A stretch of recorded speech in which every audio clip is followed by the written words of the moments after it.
जय माता दी दोस्तों, कैसे हैं आप सब। आपके घर में लड्डू गोपाल जी हैं तो आप इस बातों का ध्यान रखें। प्रथम तो यह बात मन में बैठाना बहुत आवश्यक है कि जिस भी घर में लड्डू गोपाल जी का प्रवेश हो जाता है वह घर लड्डू गोपाल जी का हो जाता है। इसलिए मेरा घर का भाव मन से समाप्त होना चाहिए। अब वह लड्डू गोपाल जी का घर है।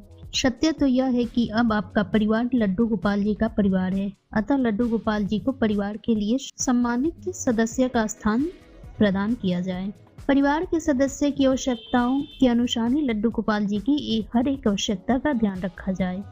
एक विशेष बात यह है कि लड्डू गोपाल जी किसी विशेष ताम झाम के नहीं, आपके प्रेम और आपके भाव के भूखे हैं।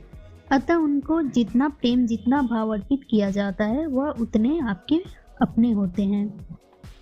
प्रतिदिन प्रातः लड्डू जी को स्नान अवश्य कराएं, किंतु स्नान कराने के बाद इस बात का विशेष ध्यान रखें कि जिस प्रकार घर का कोई सदस्य सर्दी में गर्म पानी और गर्मी में ठंडे पानी से स्नान करता है, उसी प्रकार से लड्डू गोपाल जी के स्नान के लिए मौसम के अनुसार पानी का चयन करें।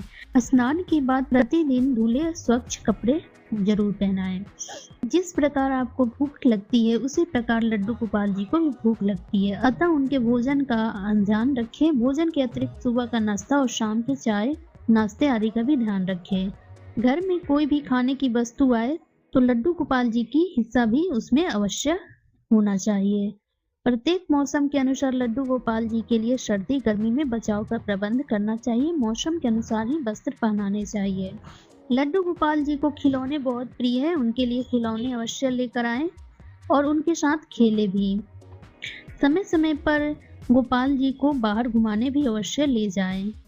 लड्डू गोपाल जी से कोई ना कोई नाता अवश्य कायम रखे, चाहे वह भाई, पुत्र, मित्र, गुरु आदि कोई भी क्यों ना हो।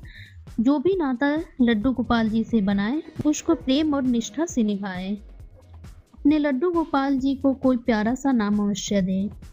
गोपाल जी से प्रेम पूर्वक बातें करें, उनके साथ खेलें। जिस प्रकार घर के सदस्य को भोजन कराते हैं उसी प्रकार उनको भी प्रेम से भोजन कराएं। पहले लड्डू गोपाल को भोजन कराएं, उसके बाद स्वयं भोजन करें। प्रतिदिन रात्रि में लड्डू गोपाल जी को शयन अवश्य कराएं। जिस प्रकार एक छोटे बालक को प्रेम से सुलाते हैं उसी प्रकार से उनको भी सुलाएं, थपथपाएं और लोरी सुनाएं। प्रतिदिन प्रातः प्रेम पूर्वक पुकार कर उनको जगाएं।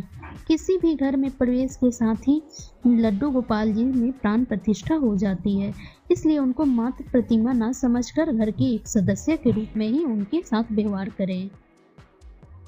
यूँ तो प्रत्येक जन्माष्टमी पर लड्डू गोपाल जी की पूजा धूमधाम से होती है, किंतु यदि आपको यह तिथि पता है जिस दिन लड्डू गोपाल जी ने घर में प्रवेश किया था, उस तिथि को लड्डू गोपाल जी के जन्मदिन के रूप में मानकर प्रतिवर्ष उस तिथि पर उनका जन्मदिन अवश्य मनाएं। बच्चों को घर बुला कर उनके साथ लड्डू जी का जन्मदिन मनाएं और बच्चों को खिलौने वितरित करें। और भी बहुत से कार्य हैं जो भक्त अपनी श्रद्धा के अनुसार करते हैं, किंतु यदि इन बातों पर ध्यान दिया जाए तो लड्डू गोपाल जी को सरलता से प्रसन्न किया जा सकता है। जानकारी आपको कैसी लगी? अगर जानकारी अच्छी लगी तो वीडियो को लाइक करें, कमेंट करें, चैनल को सब्सक्राइब करें। धन्यवाद।